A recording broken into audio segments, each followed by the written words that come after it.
মনের মাঝে আছো তুমি কেন দেখি না, মনের মাঝে আছো তুমি কেন দেখি না, এই মনেরই সেই কামনা সোনার মদিনা, আরে এই মনেরই সেই কামনা সোনার মদিনা। ঠিক কিনা বলেন? মনের কামনা আছে কিনা? মদিনায় যাইতে চাই কিনা আমরা? বলেন, জোরে চিল্লায়া বলেন, আমরা মদিনায় যাইতে চাই কিনা? মনের মাঝে আছো তুমি কেন বুঝো না, মনের মাঝে আছো তুমি কেন দেখি না, এই মনেরই সেই কামনা সোনার মদিনা, আরে এই মনেরই সেই কামনা সোনার মদিনা। সবুজ গম্বুজের নিচে একটু দাঁড়াবো, প্রাণের প্রিয় নবীজিকে সালাম জানাবো, সবুজ গম্বুজের নিচে একটু দাঁড়াবো, প্রাণের প্রিয় নবীজিকে সালাম জানাবো, তাহার প্রেমে পাগল হয়ে হলাম দিওয়ানা, তাহার প্রেমে পাগল হয়ে হলাম দিওয়ানা, এই মনেরই সেই কামনা সোনার মদিনা। সকলে, এই মনেরই সেই কামনা সোনার মদিনা। মনের মাঝে আছো তুমি কেন দেখি না, মনের মাঝে আছো তুমি কেন বুঝো না, এই মনেরই সেই কামনা সোনার মদিনা, আমার এই মনেরই সেই কামনা সোনার মদিনা। বাদশাহ হারুনুর রশিদের ছেলের মাত্র 16 বছর বয়স। কত বছর? আওয়াজ দিয়ে বলেন, কত বছর? ওই 16 বছরের যুবক আল্লাহওয়ালাদের সোহবতে যায়। আল্লাহওয়ালা বুঝেন কি? যারা আলেম, যারা আলেম, যারা হাফেজ, যারা ভালো মানুষ, উনাদের সাথে ওই 16 বছরের যুবকটা কি করে? তাদের সাথে উঠা বসা করে, তাদের সংস্রবে তারা যায়। ওই 16 বছরের ছেলেটা আল্লাহওয়ালাদের সোহবতে যায়, মসজিদের ইমাম সাহেবের সাথে সময় কাটায়, এমন কি হাফেজ যারা আছে তাদের সাথে সময় কাটায়, এলাকার যে যুবকেরা মাদ্রাসায় পড়ে তাদের সাথে সময় কাটায়, অর্থাৎ ভালো মানুষের সাথে হারুনুর রশিদের ছেলে 16 বছর বয়সে ওই ছেলেটা আলেম উলামাদের সাথে সময় কাটায়। 16 বছর বয়স মাত্র। এই যে আজকে এখানে লেখা আছে যে তরুণ সঙ্গের উদ্যোগী, আজকে ওই ছেলেরা যদি ইচ্ছা করতো তাহলে এখানে একটা গানের আসর বসাইতে পারতো। ঠিক কিনা বলেন? আজকে ওই ছোট ছোট ছেলেরা আজকে যদি চাইতো এখানে নর্তকী এনে আজকে সারা রাত পর্যন্ত মানুষদেরকে গুনাহের দিকে ঠেলে দিতে পারতো। ঠিক কিনা বলেন? কিন্তু না না, ওই তরুণ সঙ্গের যুগে আজকে একটা মাহফিল করেছে, এর দ্বারা বোঝা যায় আলেম উলামাদের সাথে তাদের সম্পর্ক আছে। ঠিক কিনা বলেন? আজকে আলেম উলামাদের সাথে সম্পর্ক থাকার কারণে বললেন, ভাই তুমি গানের আসর করিও না, নর্তকী আনিও না, তুমি আলেম উলামাদেরকে নিয়ে আসো, ওয়াজ নসিহত করবে, নামাজের কথা বলবে, রোজার কথা বলবে, এখানে আমলের কথা বলবে, জান্নাত জাহান্নামের কথা বলবে। আর এই কথাগুলি যারা শুনবে আর যারা আমল করবে, আল্লাহ তাআলা বলেন তাদের জন্য জান্নাতুল ফিরদাউসি নুজুলা। আল্লাহ তাআলা বলেন দুইটা জিনিস মানুষ নিয়ে যাইতে পারবে। কয়টা জিনিস? দুইটা জিনিস মানুষ দুনিয়া থেকে নিয়ে যাবে। আল্লাহ তাআলা বলেন ইন্নাল্লাযীনা আমানু, যারা ঈমান আনবে, ওয়া আমিলুস সালিহাত, যারা সৎ কাজ করবে, নেক কাজ করবে, নেক আমল করবে। আল্লাহ তাআলা বলেন দুনিয়াতে তুমি গাড়ি করেছো, বাড়ি করেছো, অট্টালিকা করেছো, তুমি দুনিয়ার সম্পদ দুনিয়াতে আপনি কামাইলেন, কিন্তু আল্লাহ বলেন দুনিয়ার সব সম্পদ দুনিয়াতেই থেকে যাবে, শুধু আমার কাছে দুইটা জিনিস আসবে, একটা হলো ঈমান আর একটা হলো আমল। আল্লাহ তাআলার পয়গম্বর বলেন তাহলে দুনিয়াতে তোমরা কয়টা জিনিস রেখে আসবা? আল্লাহ তাআলার পয়গম্বর পয়গম্বর বলেন ইদা মাতাল ইনসান, মানুষ যখন মারা যায় তার সকল আমলগুলা বন্ধ হয়ে যায়। ইদা মাতাল ইনসান ইনকাতা আনহু আমালুহু ইল্লা মিন সালাসা, সকল আমলগুলা তার বন্ধ হয়ে যায়, শুধু তিনটা আমল এই দুনিয়ার জমিনে বেঁচে থাকে। আল্লাহর পয়গম্বর বলেন একটা হলো সদকায়ে জারিয়া, আপনি মানুষের জন্য রাস্তা নির্মাণ করলেন, মানুষের জন্য আপনি মসজিদ নির্মাণ করলেন, আপনি মাদ্রাসা দিলেন, আপনি একটা পুকুর খনন করে দিলেন, একটা নলকূপ আপনি গেড়ে দিলেন, একটা গাছ লাগাইলেন।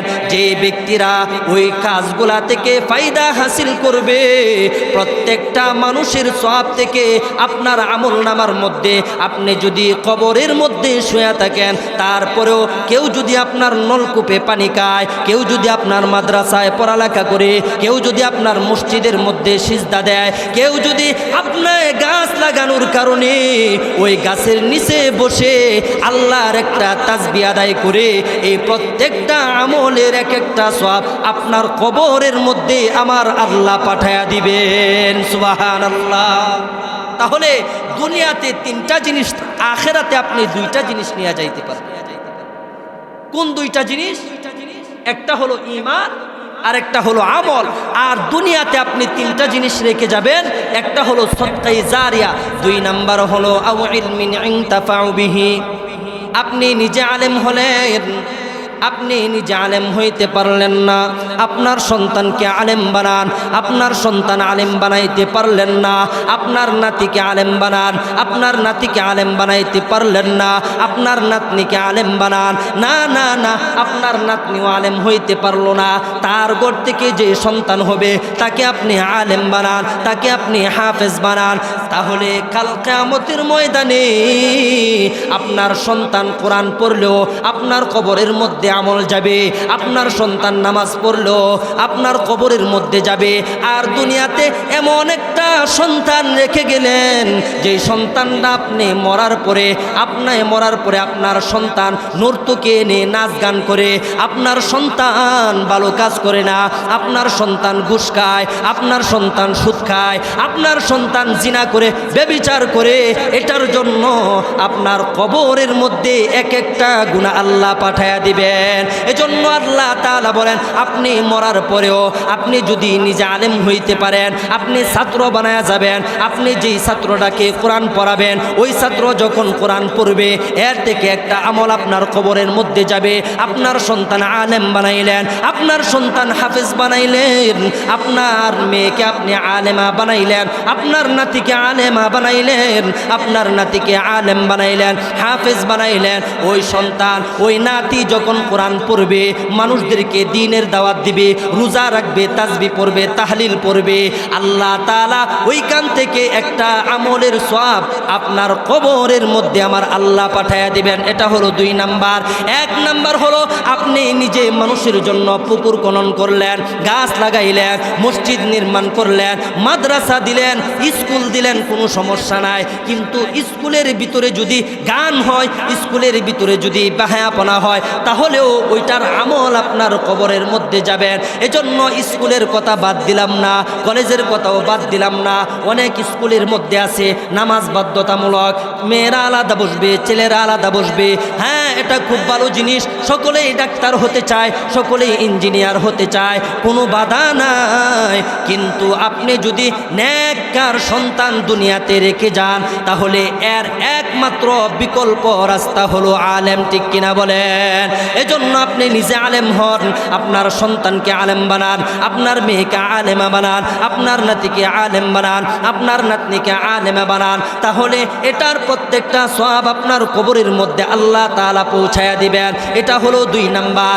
তিন নাম্বার হলো আপনি নিজেও আলেম হইতে পারলেন না, কিন্তু আপনার নাতিকেও আলেম বানাইতে পারলেন না, সন্তানকেও আলেম বানাইতে পারলেন না। আল্লাহর পয়গম্বর বলেন যারা মাদ্রাসায় পড়ে আপনি ইলম শিক্ষা করার জন্য মানুষদেরকে সাহায্য করলেন, ছাত্রদেরকে আপনি সাহায্য করলেন। দুই নম্বরে আপনি নিজে ইলম শিক্ষা করতে পারলেন না, সন্তানকেও শিখাইতে পারলেন না, নাতনিকেও শিখাইতে পারলেন না। আল্লাহ বলেন কোনো সমস্যা নাই, নবী বলেন কোনো সমস্যা নাই। আপনার পাশের বাসা যেই ব্যক্তিটা, যেই ছেলেটা এতিম, মা নাই বাবা নাই, টাকা নাই পয়সা নাই, আপনি টাকাওয়ালা বাড়িওয়ালা গাড়িওয়ালা, আপনি ওই সন্তানটাকে, ওই এতিম ছেলেটাকে একটা টুপি বানায়া দেন, আপনি একটা পাঞ্জাবি বানায়া দেন, আপনি একটা কোরআন আপনি কিনে দেন। আপনি তার খোঁজখবর নেন, টাকা দিতে পারলেন না, পয়সা দিতে পারলেন না, কিন্তু আপনার হাতটা ওই এতিম সন্তানের মাথার মধ্যে দিয়া বলেন, বাবা তুমি ভালো করে লেখাপড়া করো, তোমাদের যা প্রয়োজন আমরা দেখব, তারপরেও ভালো করে লেখাপড়া করো। এই সান্ত্বনা দেওয়ার কারণে ওই ছেলেটা যদি আলেম হইতে পারে, হাফেজ হইতে পারে, ভালো একটা মানুষ হইতে পারে, যত আমল করবে আপনার আমল নামার মধ্যে আমার আল্লাহ সওয়াব পাঠায়া দিবেন। এটা হলো 2 নাম্বার। 3 নাম্বার যেই কাজটা, 3 নাম্বার হলো নেক সন্তান। এটা হলো গুরুত্বপূর্ণ। আপনি নিজে আলেম হইতে পারলেন না, আর সন্তানকেও আপনি আলেম বানাইতে পারলেন না, হাফেজ বানাইতে পারলেন না, কিন্তু যদি একটা নেক সন্তান আপনি দুনিয়া থেকে রেখে যাইতে পারেন, তাহলে ওই সন্তানটা কোনোদিন পশ্চিম দিকে দাঁড়ায়া প্রস্রাব করবে না, ওই ছেলেটা কোনোদিন পূর্ব দিকে ফিরে কোনোদিন প্রস্রাব করবে না, কাউকে গালি দিবে না, কারো মেয়ের ইপটিজিং করবে না, তার দ্বারা গাঁজা খাওয়া হবে না, মদ খাওয়া হবে না, মানুষকে গালি দিবে না, অন্যের কোনো ক্ষতি করবে না। এজন্য আল্লাহর পয়গম্বর বলেন, তুমি কি করতে পারলে না?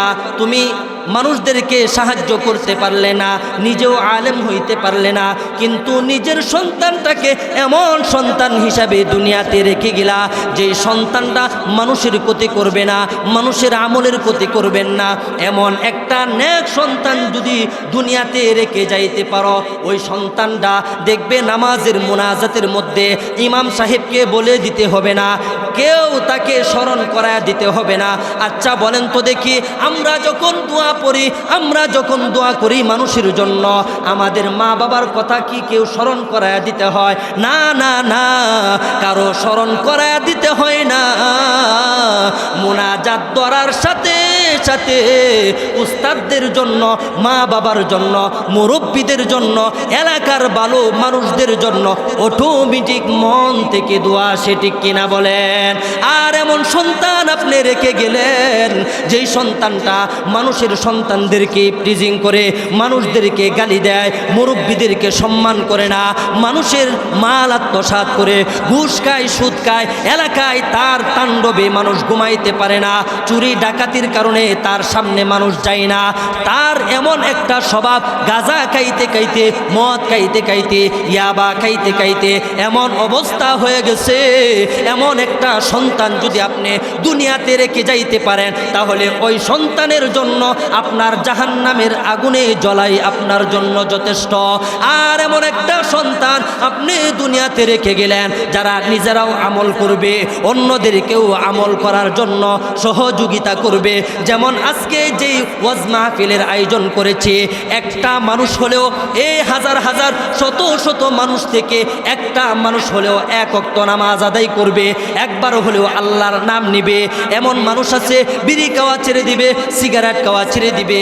এমন মানুষ আছে গালাগালি করতো, মিথ্যা কথা বলতো, সুদ খাইতো, ঘুষ খাইতো। আজকে এই ওয়াজ মাহফিল থেকে তারা ওয়াদা করে যাবে কোনোদিন মানুষকে গালি দিবে না, কোনোদিন অন্যের আইল ঠেলে নিজের জায়গা বৃদ্ধি করবে না, এমনকি ঘুষ খাইবে না, সুদ খাইবে না, মুরব্বীদেরকে সম্মান করবে। আজকে যদি এমন একটা সওয়াব, আজকে যদি এমন একটা সবক এই মাহফিল থেকে হাসিল করে যাইতে পারে, তাহলে আজকে যেই যুবকরা এই মাহফিলের আয়োজন করেছেন অত্যন্ত সৌভাগ্যবান হবেন।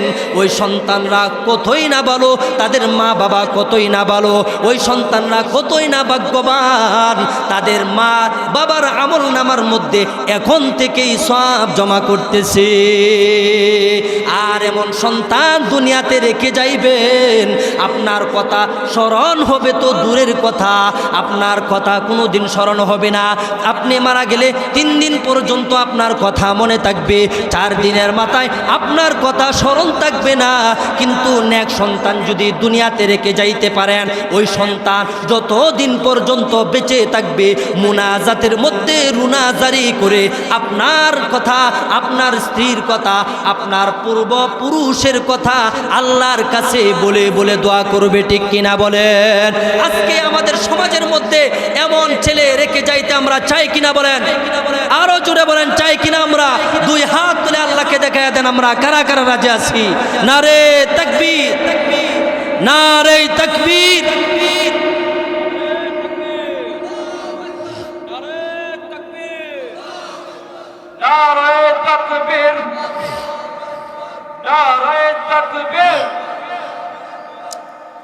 ওই বাদশাহ হারুনুর রশিদের ছেলের বয়স মাত্র কত বছর বলছিলাম? 16 বছরের একটা যুবক। আমার মনে হয় না আজকে যারা এই মাহফিলের আয়োজন করেছে কারো বয়স 16 বছর, কারো বয়স 18 বছর, 20 বছর, এমন মানুষ নাই।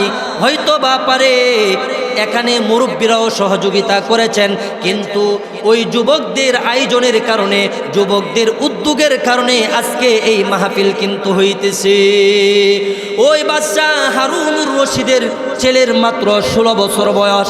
আলেম উলামাদের সাথে যায়, আলেম উলামাদের সাথে পরামর্শ করে কিভাবে চলবে, কিভাবে নামাজ পড়বে, কিভাবে রোজা রাখবে, শরীরকে কিভাবে পবিত্র করতে হবে। আজকে এমনও মানুষ এখানে বসে আছে যারা এই গোসলের 3টা ফরজ আমরা অনেকেই জানি না। গোসলের 3 ফরজ এখনো যদি জিজ্ঞাসা করি অনেকেই বলতে পারবে না। কিন্তু নাতি হয়ে গেছে, সন্তান ডজন ডজন সন্তান হয়ে গেছে, নাতি নাতকর হয়ে গেছে, গোষ্ঠী বড় হয়ে গেছে, কিন্তু এই গোসলের 3টা ফরজ বুম মারলেও আমাদের মুখ থেকে কেউ বের করতে পারবে না। এই গোসলের যে 3 ফরজ, আমি একজনকে জিজ্ঞাসা করছিলাম, বয়স মনে হয় 35 থেকে 40 বছর। গোসলের ফরজ কয়টা বলতে পারে না। বলে ভালো করে সাবান দিয়ে ডলে গোসল করলে কি গোসল পবিত্র, শরীর পবিত্র? না, আপনার নাকের ভিতরে, আপনার মুখে 3 বার, আপনার মুখের ভিতরে যতক্ষণ পর্যন্ত পানি না পৌঁছাবেন, আপনার নাকের ভিতরে যতক্ষণ পর্যন্ত পানি না পৌঁছাইবেন, আপনি যদি সাগরের মধ্যে একবারে আপনার জন্ম থেকে নিয়ে মৃত্যু পর্যন্ত যদি ওই সাগরের পানিতে হাবুডুবু খান, কিন্তু আপনার শরীর পবিত্র। নাকে এবং মুখে যদি পানি প্রবেশ না করান, পানি না দেন, কুলি না করেন, নাকের ভিতরে পানি না দেন, এই সাগরের পানির মধ্যে আপনি এই আপনার শরীর নাপাক হওয়ার পর থেকে আপনি মৃত্যু পর্যন্ত যদি আপনাকে ওই পাট, এই যে পাট মানুষে কি দিয়া রাখে, পানির মধ্যে ডুবায়া রাখে, এভাবে যদি আপনার উপরে মাটি দিয়া একবারে কুচুরি পানা দিয়া যদি আপনার উপরে স্তূপ দিয়া আপনাকে নিচে ভিজায়া রাখে, তারপরেও আপনার শরীর পবিত্র হবে না। ওয়াজের মধ্যে আইসা কি শিখবেন আপনারা? কি শিখবেন? এক একটা সবক নিয়ে যাইতে হবে। ওয়াজ শুধু খেল তামাশা নয়, সুরের জলকানি নয়। ওয়াজের মধ্যে আসার আগে আপনাকে মনে মনে ভাবতে হবে এখানে একটা সবক দেওয়া হবে। ওই সবক কোনো না কোনো হুজুরের মুখ থেকে এক একটা সবক আমি এনে আমার জীবনের মধ্যে, আমার এই হায়াতে জিন্দিগির মধ্যে ফিটিং করে এটা আমল করে আমি জান্নাতে যেতে চাই। এমনও হইতে পারে একটা আমলের কারণে আল্লাহ তাআলার কাছে এমন পছন্দনীয় হয়ে যেতে পারে, আল্লাহ তাআলা এই একটা আমলের কারণেও আল্লাহ জান্নাত দিতে পারে। এজন্য কি একটা আমলই করবেন? আমল অগণিত করতে হবে। আমল যা যা আমল আছে সব আমল করতে হবে, কিন্তু ওইখান থেকে আল্লাহ তাআলার যে আমলটা বেশি পছন্দ হয়, বান্দার উপর খুশি হয়ে আল্লাহ তাআলা তার উপর ভিত্তি করে তাকে জান্নাতে দিতে পারেন। ওই বাদশাহ হারুনুর রশিদের ছেলের মাত্র 16 বছর। আলেম উলামাদের সাথে ভালো সম্পর্ক, পীর আউলিয়া বুজুর্গদের সাথে ভালো সম্পর্ক, যাওয়া আসা করে, পরামর্শ করে, এমনকি ওই 16 বছরের যুবক কবরের পাশে দাঁড়ায় কবরবাসীকে ডাক দিয়া বলে, এ কবরের মানুষ, তুমি তো দুনিয়াতে থাকতে অনেক বড় পাওয়ারি লোক ছিলা, তোমার টাকা পয়সা ছিল, তোমার গাড়ি বাড়ি কত কিছু ছিল, তোমার এমন পাওয়ার ছিল, তোমার বয়ে ওই এলাকার মানুষ তোমার সামনে মুখ খুলতে পারে নাই। তুমি মানুষদেরকে অত্যাচার করতা, তুমি মানুষদের থেকে তুমি ঘুষ খাইতা, তুমি সুদ খাইতা, মানুষদেরকে কারণে অকারণে তুমি মারতা। এজন্য ওই 16 বছরের ছেলেটা কবরের পাশে দাঁড়ায়া ওই কবরের মানুষকে জিজ্ঞাসা করে, ও ভাই, তুমি তো দুনিয়াতে থাকতে অনেক বড় পাওয়ারি লোক ছিলা, তোমার তো ওইটা বাড়ি ছিল ওই শহরের মধ্যে, তোমার তো দামি দামি গাড়ি ছিল, পাজারো প্রাডো, তোমার তো বড় বড় ল্যাম্বরগিনি, তোমার তো দামি দামি গাড়ি ছিল, ওই প্রাসাদ অট্টালিকা বড় বড় বিল্ডিং ছিল, আজকে তোমার কি অবস্থা? আজকে তো তুমি দুনিয়া থেকে কোনো কিছুই নিয়ে যাইতে পারো না, শুধু সাদা 3 টুকরা কাফনের কাপড় তোমার কবরের সঙ্গী হয়ে গেছে। ওই বাদশাহ হারুনুর রশিদের ছেলে কবরের পাশে দাঁড়ায়া দাঁড়ায়া কবরবাসীকে জিজ্ঞাসা করে, তোমরা খুব ভালো ছিলে, তোমরা খুব ভালো খাইতে, তোমরা দামি দামি পোশাক পরতে, তোমাদের গাড়ি ছিল, তোমাদের বাড়ি ছিল, তোমাদের অট্টালিকা ছিল, কিন্তু আজকে আমার আল্লাহ তোমাদের সাথে কেমন আচরণ করতেছে আমি বাদশাহ হারুনুর রশিদের ছেলে জানি না। যদি জানতাম আমার আল্লাহ তোমাদের সাথে কেমন আচরণ করতেছে গো, তাহলে দুনিয়াতে আমি সব কিছু ছেড়ে দিয়ে নেক আমলের মধ্যে মুক্ত হয়ে যাইতাম। ওই 16 বছরের যুবকের ভিতরে আল্লাহ তাআলার কেমন প্রেম ছিল, কেমন মোহাব্বত ছিল, আখিরাতের কেমন মোহাব্বত ছিল, আখিরাতের ভয়, আল্লাহর ভয়, দুজকের ভয়, জাহান্নামের ভয় তার ভিতরে কাজ করত। ওই কথা বলার পরে বাদশাহ হারুনুর রশিদের ছেলে একটা কবিতা পাঠ করলো, তারুগুনিয়াল জানাইজু কুল্লা ইয়াউমিন, তারুগুনিয়াল জানাইজু কুল্লা ইয়াউমিন ওয়া ইয়াহজুনুনি বুকাউন নাইহাত। ওই বাদশাহ হারুনুর রশিদের ছেলে ডাক দিয়া বলেন, ওই পৃথিবীর মানুষ আমার সামনে দিয়া যখন ওই জানাজার খাট আমার সামনে দিয়া মানুষ যখন কান্দে কইরা নেওয়া যায়, মানুষ যখন কাঁধে করে নেওয়া যায়, আমার খুব ভয় লাগে রে, কোন দিন জানি ওই 4 পা কাঠ আমার বাড়ির সামনে হাজির হইয়া যায়, কখন জানি আমার আল্লাহ আমার জন্য মালাকুল মউত পাঠায়া দেয়। ওই কবিতা পড়ে আর নিজেকে ধিক্কার দেয়, তারুগুনিয়াল জানাইজু কুল্লা ইয়াউমিন ওয়া ইয়াহজুনুনি বুকাউন নাইহাত। আপনারা বলেন তো দেখি, আপনার এলাকার মানুষ যখন মারা যায় তখন মসজিদের কাঠটা ওই মৃত ব্যক্তির বাড়ির সামনে থাকে কিনা, ঠিক কিনা বলেন? ওই মৃত ব্যক্তির বাড়ির সামনে 4 পা কাঠ ওই ধুয়ে মুছে রেডি করে রাখে, ওই মানুষটাকে ঘর থেকে বের করে দেয়। কত যত্নের একটা মানুষ ছিল রে, যার পোশাক অনেক দামি দামি ছিল, চশমাটা দামি ছিল, ঘড়িটা দামি ছিল, জুতাগুলি দামি ছিল, যেই কাঠের মধ্যে রাত্রে ঘুমাইতো ওই খাট লক্ষ লক্ষ সেগুন ফার্নিচার দিয়া বানানো হয়েছে। কিন্তু যখন মারা যাবেন আপনার আত্মীয় স্বজন, আপনার স্ত্রী, ছেলে সন্তান বলবে, তাড়াতাড়ি বের করো, তাড়াতাড়ি বের করো, তাড়াতাড়ি বের করো, কারণ লাশ যখন পচে যাবে তখন দুর্গন্ধ শুরু হয়ে যাবে।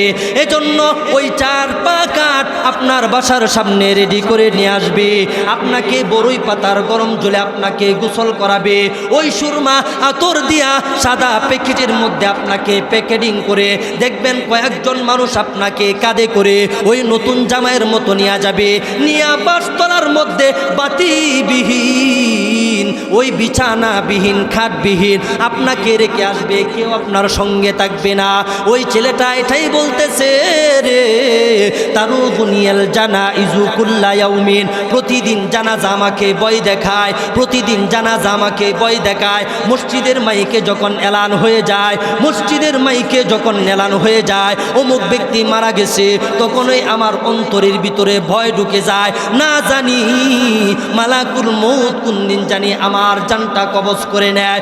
ওই ছেলেটা 16 বছর বয়সের যুবকের ভিতরে আল্লাহর কত প্রেম, আল্লাহর কত ভয়। তারুগুনিয়াল জানাইজু কুল্লা ইয়াউমিন, প্রতিদিন জানাজা আমাকে ভয় দেখায়। ওয়াহজুনুনি বুকাউন নাইহা, শুধু জানাজা ভয় দেখায় না, আমার বাড়ির সামনে যখন একটা লোক মারা যায়, আমার প্রতিবেশী যখন মারা যায়, ওই বাড়িতে গিয়া দেখবেন কত মানুষ লাশের সামনে অথবা লাশের আড়ালে অনেক রুমে রুমে দরজা জানালা সব কিছু লাগায়া মাটির মধ্যে তাপড়ায়, আর নিজের কপালেও তাপড়ায়, বুকেও তাপড়ায়। কত মানুষ কান্নাকাটি করে না? কত মানুষ কান্নাকাটি। ওই ছেলেটা এটাই বলতেছেন, তারুগুনিয়াল জানাইজু কুল্লা ইয়াউমিন, প্রতিদিন জানাজা আমাকে ভয় দেখায়। প্রতিদিন দেখবেন এলাকার মধ্যে মাইক দিয়া ঘোষণা হয়, অমুক গ্রামের অমুক পাড়ার আব্দুল্লাহ ওইটার সময় মারা গেছে।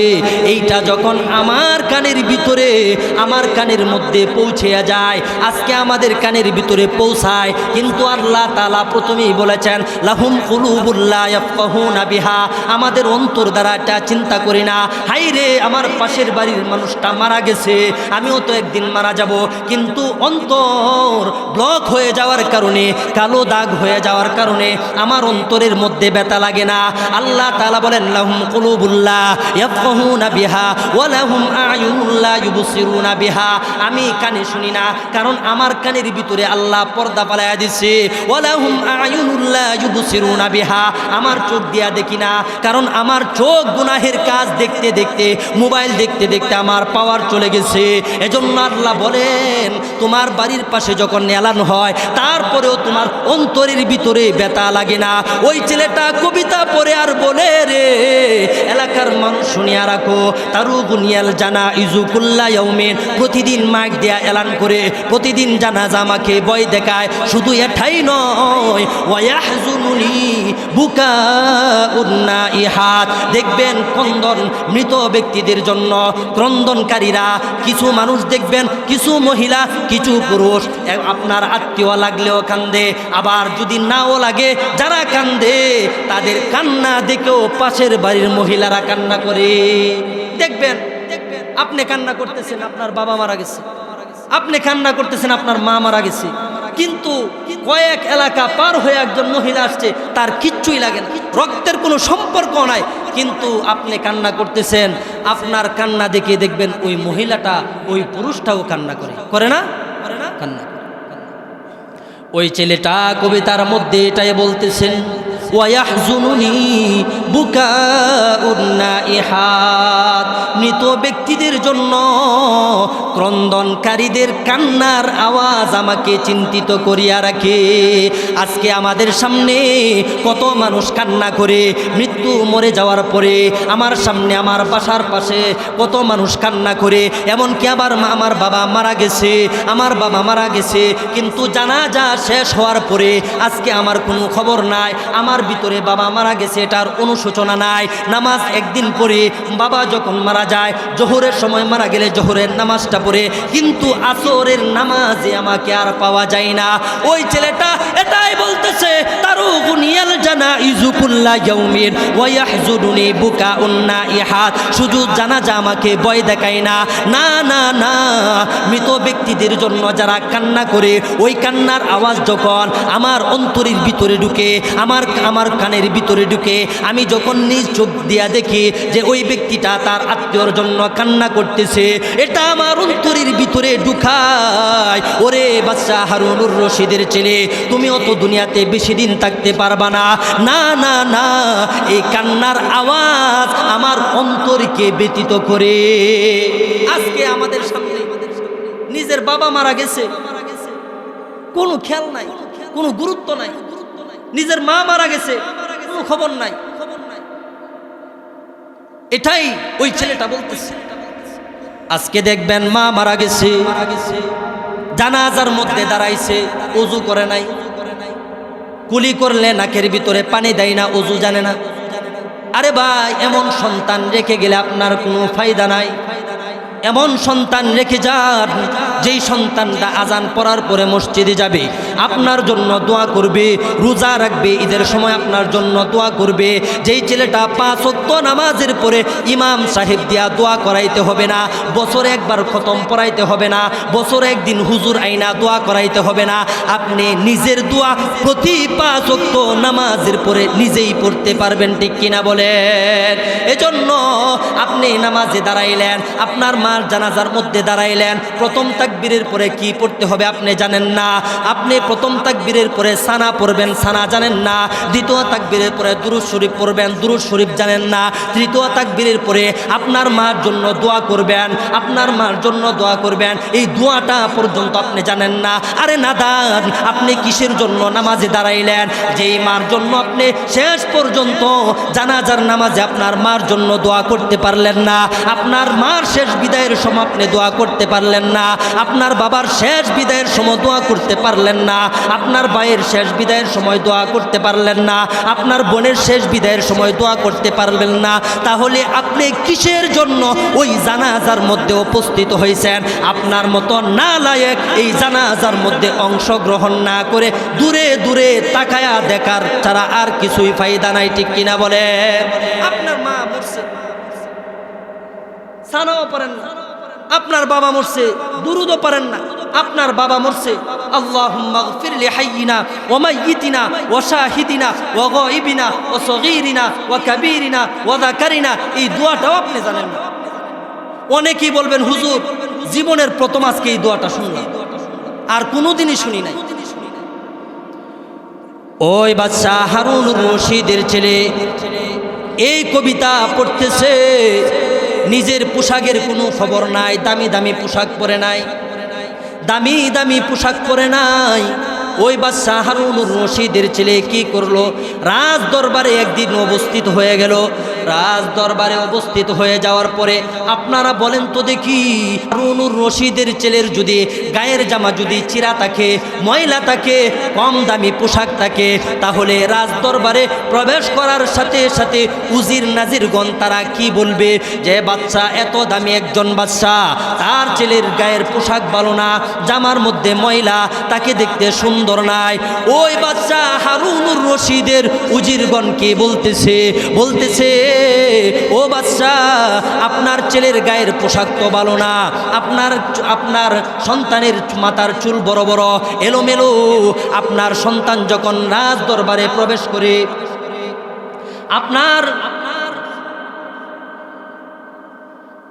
আমরা মেহরবানি করে একটু সামনে চলে আসি। এই যে বয়ানের মাঝখানে একটা ডিস্টার্ব, এটা খুবই খারাপ জিনিস। বাহিরে অনেক মানুষ দাঁড়ায় আছে, আপনাদের জন্য বসতে পারতেছে না, একটু কষ্ট করে আপনারা, শীতের দিন একটু কষ্ট দিব, আর বেশি লম্বা করব না, কয়েক মিনিট আলোচনা করে আমি আলোচনা শেষ করে বলবো ইনশাল্লাহ। আপনারা একটু সামনে চলে আসেন। সুবহানাল্লাহ সুবহানাল্লাহ সুবহানাল্লাহ। সবাই সামনে চলে আসি, সবাই সামনে চলে আসি। ভাই একটু মেহেরবানি করেন, পিছনের মানুষদের জন্য একটু মেহেরবানি করেন। আপনারা সকলে একটু কাছে চলে আসেন। অনেক মানুষ বাহিরে দাঁড়ায় আছে। একজন মানুষকে যদি আপনি নেক আমলের কথা শোনার জন্য সুযোগ করে দেন, এটাও একটা সওয়াবের অংশ। আমরা সকলেই চলে আসি ভাই, এবং যারা সামনে আসতে পারতেছি না, আমরা পিছনে যারা আছি একটু ফাঁক জায়গা দেখে আমরা সবাই সামনে চলে আসি। ওই বাদশাহ হারুনুর রশিদের ছেলে, আমরা কেউ কথা বলবো না। ওই বাদশাহ হারুনুর রশিদের ছেলে যখন রাজ দরবারে প্রবেশ করলো, উজিরগণ বলতেছে, ও বাদশাহ, আপনি তো কত দামি একজন বাদশাহ, আপনার সন্তানের পোশাক তো ভালো না, আপনার সন্তানের চেহারা ভালো না, আপনার সন্তানের চুলগুলো বড় বড়। ও বাদশাহ, আপনার সন্তানকে যদি আপনি রাজপ্রাসাদের মধ্যে ঢোকার অনুমতি দেন, তাহলে ওই রাজপ্রাসাদের মধ্যে বিভিন্ন দেশের এমপি মন্ত্রীরা, বিভিন্ন দেশের উজির নাজিররা, বিভিন্ন দেশের দামি দামি মানুষগুলা ওই রাজপ্রাসাদের মধ্যে বৈঠক করার জন্য জন্য আসে।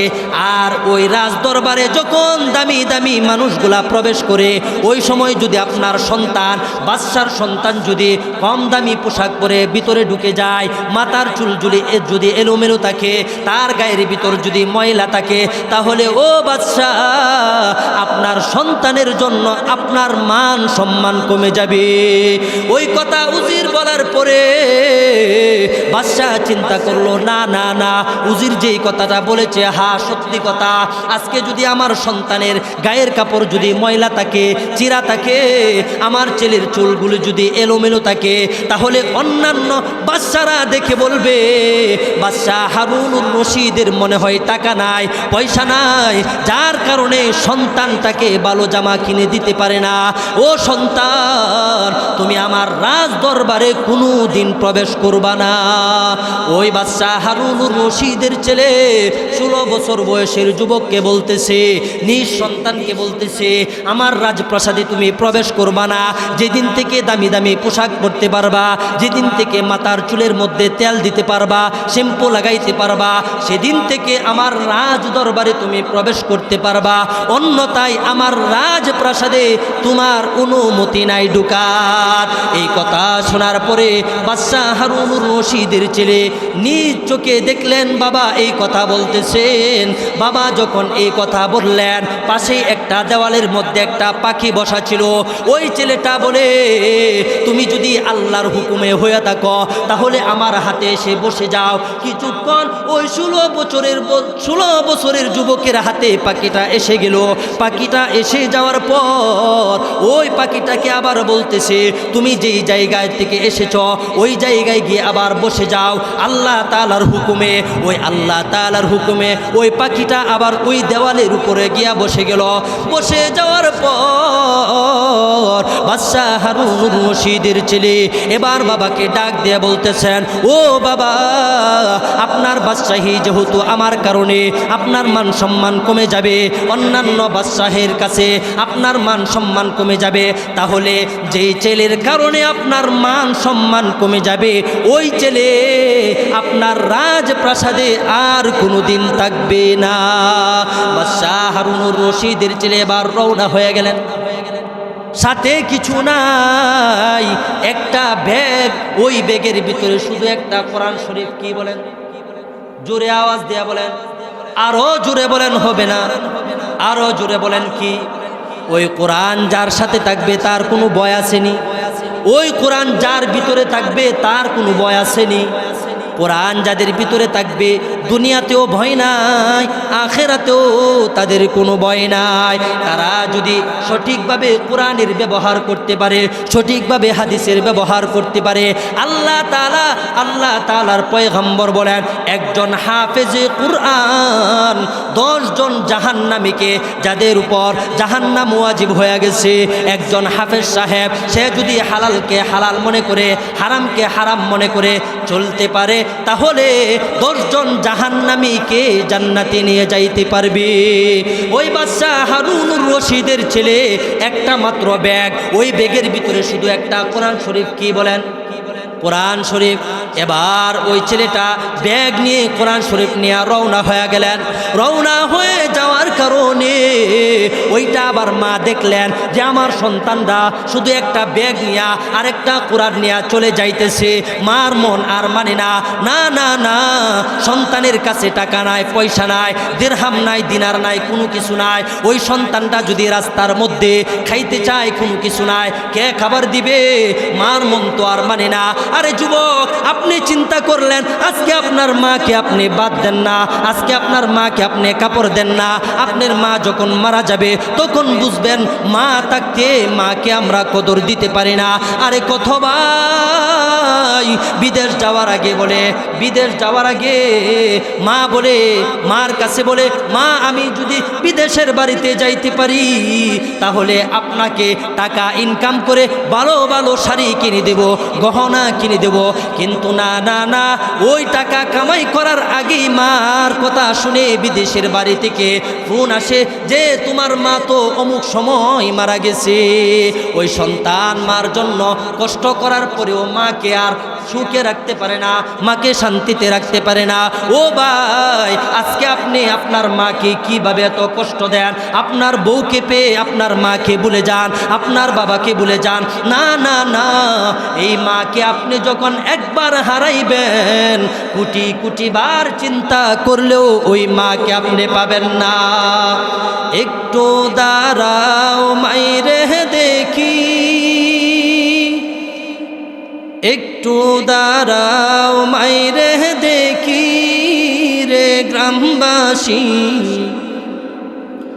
একটু দাঁড়াও মাইরে দেখি। সাদা কাফন পরাইয়া কাটে মারে শোয়াইয়া, সাদা কাফন পরাইয়া কাটে মারে শোয়াইয়া। মাইরে তোমরা কই যাইতেছো লইয়া রে গ্রামবাসী, একটু দাঁড়াও মাইরে দেখি। নয়ন বৈরা মাইরে দেখি রে গ্রামবাসী, একটু দাঁড়াও মাইরে দেখি। জেলে যদি কোথাও যাই, মায়ের মন কাঁদিতে রয়, কখন আসবে বাঁচা ফিরিয়া। মা কি কোনোদিন ঘুমায়? আপনি ঢাকা থেকে আসবেন, মা ঘুমায়? বিদেশ থেকে আসবেন, মা ঘুমায়? ঘুমায় না। আমি একদিন কোনো জায়গা থেকে মাহফিল করে আসতেছি, আয়সা দেখি সবাই ঘুমে, মা একবারে ঘরের দরজাতেও না, একবারে গেইটের মধ্যে এসে দাঁড়ায় রয়েছে। বলেন, এটা হলো মা? চেলে যদি কোথাও যাই, মায়ের মন কাঁদিতে রয়, কখন আসবে বাঁচা ফিরিয়া। কে ডাকবে আর কুকা বলে, মা যদি মোর যাই গো মোরে। কে ডাকবে আর কুকা বলে, মা যদি মোর যাই গো মোরে। না কাইলে কেউ বলবে কাইছস রে কুকামনি, একটু দাঁড়াও মাইরে দেখি। নয়ন বৈরা মাইরে দেখি রে গ্রামবাসী, একটু দাঁড়াও মাইরে দেখি। এত গভীর রাতে রে আয়সা দেখছি বাড়িতে, দুঃখিনী মাই রইছে জাগিয়া। এত গভীর রাতে রে আয়সা দেখছি বাড়িতে, দুঃখিনী মাই রইছে বসিয়া। হায়রে শীতের রাতে রে মা রইছে মোর বসে। হায়রে শীতের রাতে রে মা রইছে মোর বসে। এমন মায়েরে বইল না ওরে ও গ্রামবাসী, একটু দাঁড়াও মাইরে দেখি। শোনো আমার আপনজন, কান্দিও না এখন, আর কান্দিলে লাভ হবে কি। শোনো আমার আপনজন, কান্দিও না এখন, আর কান্দিলে লাভ হবে কি। মায়ের জন্য দোয়া করো, দরবারে মাওলার দুহাত তোলো। মায়ের গুনাহ লওরে মাফ করাইয়া গ্রামবাসী, একটু দাঁড়াও মাইরে দেখি। ওই মায়ের মনে আর কোনো শান্তি লাগতেছে না।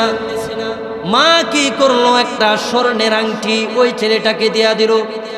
ওই ছেলেটা একটা ব্যাগ এবং একটা কোরআন আর মার দেওয়া আংটিটা নিয়ে বসরা শহরের দিকে রওনা হয়ে গেল। বসরা শহরের মধ্যে যাওয়ার পরে মনে মনে একটা চিন্তা করলো, রাজমিস্ত্রির কাজ করবে, যুগালির কাজ করবে। আমাদের দেশে দেখবেন সকালবেলা হলে বৈশাখ মাসে অথবা যখন আমাদের দেশে শীতের সময় কি লাগানো হয়, ধান লাগানো হয়, বাজারের মধ্যে গিয়া দেখবেন দলে দলে কামলা পাওয়া যায়, ঠিক কিনা বলেন? ওই ছেলেটা মনে মনে ভাবতেছে, বসরা শহরের মধ্যে আমি কামলাগিরি করব, মানুষ আমাকে টাকা দিয়া একদিনের জন্য কাজ করার জন্য নিয়ে যাবে। ওই ছেলেটা বসরা শহরে গেল। বসরা শহরে যাওয়ার পরে নিয়ত করেছে, আমি মানুষের বাড়িতে কাজ করব। মানুষের বাড়িতে কাজ করার পরে আমাকে যেই টাকা দিবে, আমি 5 টাকা 10 টাকা 10 দিরহাম 5 দিরহাম নিব না, 1 দিরহাম 25 পয়সা আমি প্রত্যেকের কাছ থেকে নেব, এর চাইতে বেশি টাকা আমি নেব না। ওই ছেলেটা একদিন কাজ করে 7 দিন বসে বসে খায়। না না, বসে বসে খায় না, একদিন কাজ করার পরে 7 দিন পর্যন্ত আমল করে 1 টাকা দিয়া 7 দিন চলে। 7 দিনে 1 টাকা 25 পয়সা খরচ করে আর আল্লাহ তাআলার জিকির করে আর প্রতি শনিবারে একদিন কাজ করে। ওই ছেলেটা আবার কাজের খুঁজে বের হয়ে গেল। ওই বসরা শহরের মধ্যে আবু আমের নামে একজন ব্যক্তি ছিল। ওই আবু আমেরের একটা দেওয়াল ভেঙে পড়ে গেছে। বাজারের মধ্যে গেছে একজন কামলা আনবে, গিয়া দেখে একটা সুশ্রী বালক, সুন্দর চেহারার একটা বালক বসে আছে, বসে বসে কোরআন পড়তেছে, পাশে একটা ব্যাগ রাখা। ওই আবু আমের বলল, ও ছেলে, যুবক, তুমি কি কাজ করবে? বললেন, হা হা, আমি তো বসরা শহরে কাজ করার জন্য এসেছি, তাহলে আমার সাথে চলো, আমার বাড়িতে তুমি কাজ করবে। ওই ছেলেটা বলল, তাহলে কি কাজ দিবেন আমাকে? ওই আবু আমের বলল, আমার একটা দেওয়াল ভেঙে পড়ে গেছে, কাদা মাটি দিয়া তুমি দেওয়ালটা সোজা করবা। ওই ছেলেটা বলল, ঠিক আছে। তাহলে আবু আমের বলতেছে, চলো। ছেলেটা বলতেছে, না না, আমার 2টা শর্ত আছে। একটা শর্ত হলো, যখন আজান হয়ে যাবে মসজিদের মধ্যে, যখন আল্লাহু আকবারের ধ্বনি আসবে, আমার আল্লাহ সবচাইতে বড়, তাহলে দুনিয়ার সকল কাজ পেলে আমি মসজিদে চলে যাব। এটা হলো 1 নাম্বার শর্ত। 2 নাম্বার শর্ত হলো, আমি আপনার বাড়িতে কাজ করব, কিন্তু 1 টাকা 25 পয়সার বেশি আমাকে 1টা টাকাও দিতে পারবেন না। বলল, ঠিক আছে, চলো। ওই আবু আমের ওই ছেলেটাকে নিয়ে গেল। নিয়ে যাওয়ার পরে ওই গাড়া মাটি অর্থাৎ কাদা মাটি দিয়া দেওয়াল বানাবে। ওই ছেলেটা তো আল্লাহওয়ালা, আল্লাহর ওলি। ওই ছেলেটা কাদা মাটি দিয়া যখন গুল বানায়, গুল বানানোর পরে দেওয়ালের মধ্যে লাগাবে, দেওয়ালের মধ্যে লাগানো লাগে না, আল্লাহ তাআলার কুদরতে হাতের মধ্যে যখন গুল বানায়, গুল বানানোর সাথে সাথে আল্লাহর কুদরতে হাত থেকে দেওয়ালের মধ্যে অটোমেটিক লেগে যায়। আল্লাহু আকবার। কেমন আল্লাহর ওলি! একজনে 10 জনের কাজ করে। সন্ধ্যা হয়ে গেল। আবু আমের এখন দেখতে গেল ছেলেটা এত সুশ্রী সুন্দর একটা ছেলে, জীবনে মনে হয় কোনো কাজ করে নাই। গিয়া দেখি আমার কাজটা কতটুকু করেছে। ওই আবু আমের গিয়া দেখে একজন ছেলে 10 জনের পরিমাণ কাজ করেছে। সুবহানাল্লাহ কইবেন। বাড়িতে গিয়া লেপের নিচে শুয়ে শুয়ে ওই আবু আমের ছেলেটা কি করলো? ওই আবু আমের দেখলো একটা ছেলে 10 জন ব্যক্তির কাজ করে ফেলেছে। এবার আবু আমের খুশি হয়ে গেল। আপনাদের এলাকার মধ্যে যদি আপনি মনে করেন যে আপনি একজন কামলা এনেছেন, একজন কামলা যদি 10 জনের কাজ করে, তাহলে পরের দিন আবার তাকে খুঁজবেন না? পরের দিন আবার খুঁজবেন। যে ছেলেটা একজনে 10 জনের কাজ করতে পারে, তারে আমার প্রতিদিনই লাগবে। ওই আবু আমের আবার চলে গেল ওই ছেলেটাকে আনার জন্য। ওই ছেলেটাকে আনার জন্য যখন গেল, যাওয়ার পরে দেখে ওই ছেলেটা নাই। জিজ্ঞাসা করলো, ভাই আপনাদের সাথে যেই ছেলেটা কাজ করে ওই ছেলেটা কোথায়? বলেন না না, ওই ছেলেটা সপ্তাহ 7 দিন কোনো কাজ করে না, 7 দিনের কাজ একদিন করে, আর ওই একদিনের টাকা দেয়া 7 দিন চলে, আর বাকি 7 দিন আল্লাহ তাআলার ইবাদত করেন। সুবহানাল্লাহ। ওই ছেলেটা এবার কি করলো? ওই ছেলেটাকে আর খুঁজে পাই না। বললেন প্রত্যেক শনিবারে ওই ছেলেটাকে এই জায়গার মধ্যে পাবে। ওই আবু আমের কি করলো? যেহেতু একজনের কাজ 10 জনে করে, 1 সপ্তাহ পর্যন্ত আবু আমের কাজ বন্ধ রাখলো। বন্ধ রাখার পরে আবার শনিবারে গেল। শনিবারে যাওয়ার পরে ওই ছেলেটাকে আবার পাইলো। পাওয়ার পরে বলতেছে, বাবা আমার ঘরে কি তুমি কাজ করবে? বলে হ্যাঁ কাজ করব, 2টা শর্ত। একটা হলো নামাজের সময় দিতে হবে, 2 নাম্বার শর্ত হলো 1 টাকা 25 পয়সা দিতে হবে। বললেন হ্যাঁ হ্যাঁ দেব। এবার আবু আমের নিয়ে গেলেন। নিয়ে যাওয়ার পরে আজকেও একজন 10 জনের কাজ করেছে। ওই আবু আমের বলতেছে, একটা লোক যেহেতু 10টা লোকের সমান কাজ করে, কিভাবে করে আজকে আমি আড়াল থেকে থেকে দেখব। ওই আবু আমের চুপি চুপি তারা আড়াল থেকে দেখতেছে। হাতের মধ্যে যখন মাটির গুল বানায়, আল্লাহ তাআলার আদেশে ওই মাটির গুলটা নিজে নিচে উঠে দেওয়ালের মধ্যে লেগে যায়। ওই আবু আমের দেখে আর বুঝার বাকি রইল না, ওই ছেলেটা নিশ্চিত আল্লাহর ওলি। আর আল্লাহর ওলিদেরকে আল্লাহ তাআলা নিজ কুদরতের মাধ্যমে সাহায্য করে। ওই আবু আমের এটা দেখার পরে এবার চিন্তা করলো, না না না, 1 টাকা 25 পয়সা দিলে হবে না, তাকে আমি 3 দিরহাম দিব। কিন্তু ওই ছেলেটা বলে, না না না, আমি 3 দিরহাম নিব না, আমাকে আপনি 1 দিরহাম 1 কিরাত পরিমাণ টাকা দিতে হবে। ওই ছেলেটাকে দিয়ে আবার বিদায় করলেন। পরের দিন আবার খুঁজতে এলো, কিন্তু আর পাই না। অর্থাৎ সপ্তাহে 1 দিন কাজ করে, শনিবার ছাড়া ওই ছেলেটাকে কোনোদিন কাজের জন্য পাওয়া যায় না। জঙ্গলের মধ্যে 7 দিন পর্যন্ত আল্লাহর ইবাদত করে এবার আবার 7 দিন পর্যন্ত কাজ বন্ধ রাখলো। বন্ধ রাখার পরে আবার শনিবারে আবার বাজারের মধ্যে আসলো। আয়সা জিজ্ঞাসা করতেছে, ভাই ওই ছেলেটাকে দেখছো কিনা? বলেন না না না, দেখি নাই। ওই ছেলেটা আসে নাই, তাহলে কোথায় গেল? বলেন ওই জঙ্গলের ভিতরে 3 দিন পর্যন্ত অসুস্থতা নিয়ে পড়ে আছে। ওই ছেলেটা অসুস্থ শরীর নিয়ে 3 দিন পর্যন্ত পড়ে আছে। আবু আমের জানে উনি একজন আল্লাহওয়ালা, আল্লাহর ওলি। এবার আবু আমের কি করলো? ওই ছেলেটাকে খোঁজার জন্য আরেকজন মানুষকে টাকা দেয়া বের করলো। ভাই আমাকে জঙ্গলে নিয়ে যাও, তোমাকে কিছু টাকা দেব। জঙ্গলে যাওয়ার পরে সালাম দিল। সালাম দেওয়ার পরে অসুস্থ মানুষ ঘুম থেকে উঠে না, আবার সালাম দিল। দেওয়ার পরে চোখ মেলে দেখে আবু আমের আসছে, তার মালিক আসছে। এবার ডাক দিয়া বলেন, তোমার কি হয়েছে? কথা বলতে পারে না। ওই আবু আমের কি করলো? গিয়া দেখে একটা ইটের টুকরার মধ্যে মাথা দিয়া শুয়ে আছে। ওই আবু আমের কি করলো?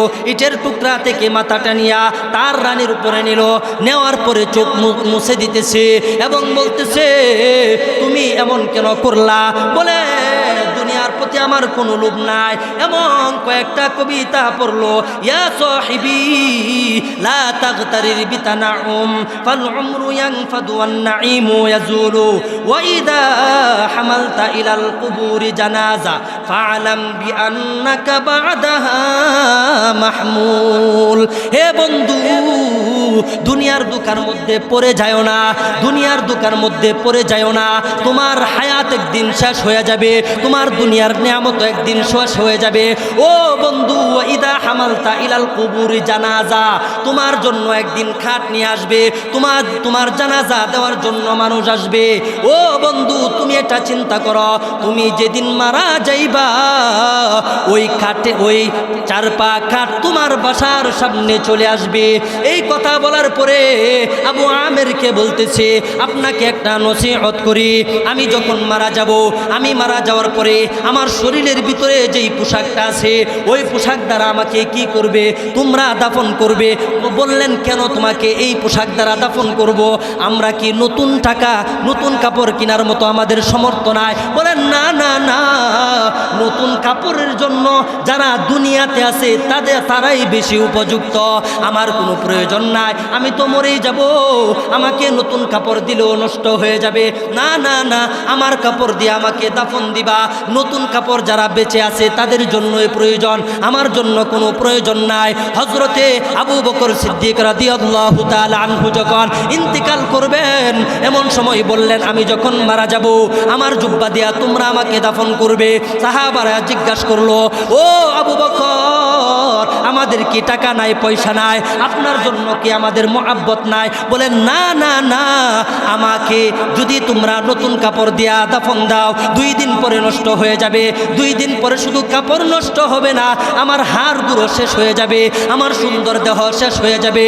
ও সাহাবায়ে কেরাম, আমার পুরাতন জুব্বা দিয়া আমার দাফন করাবে। এটাই বলতেছে বাদশাহ হারুনুর রশিদের ছেলে। আর বলতেছে আমার কাছে একটা লুটা আছে, আমার কাছে একটা বদনা আছে, ওই বদনাটা এবং আমার চাদরটা যেই ব্যক্তি কবর খনন করার কাজ করবে ওই ব্যক্তিকে তুমি হাদিয়া দিয়া দিবে। আর আমার কোরআন শরীফটা আর আমার মায়ের দেওয়া আংটিটা আমার বাবার কাছে তুমি পৌঁছায়া দিবা। ওই সন্তানের কথা শোনার পরে ওই ব্যক্তি বা ওই আমের বলতেছে হা হা ঠিক আছে তোমাদেরকে বলবো। কিন্তু ওই ব্যক্তি বাদশাহ হারুনুর রশিদের ছেলে মারা যাওয়ার পরে ওই ব্যক্তি কি করলো, যারা কবর খনন করলো তাদেরকে লুটাটা এবং কি করলো ওই চাদরটা দিয়া দিল এবং আংটিটা এবং কোরআন শরীফটা নিয়া ওই বাদশার দরবারে হাজির হয়ে গেল। হাজির হয়ে যাওয়ার পরে বাদশাহ সফরে রওনা হয়ে যাবেন। ওই ব্যক্তি উপস্থিত হয়ে যাওয়ার পরে শুধু একটা কথাই বলল, আল্লাহ তাআলার রাসূলের কসম, আপনি তো পয়গম্বরের আত্মীয় হন, আপনি একটু দাঁড়ান। আপনি দাঁড়ানোর পরে ওই বাদশাহ যখন দাঁড়ানোর পরে ব্যাগ থেকে কোরআনটা বের করলো এবং আংটিটা বের করলো। এটা যখন বাদশাহের কাছে তুলে দেওয়ার সাথে সাথে বাদশাহ চিনতে আর দেরি করলো না। বাদশাহ চিনে ফেলেছে যে এটা আমার সন্তানের,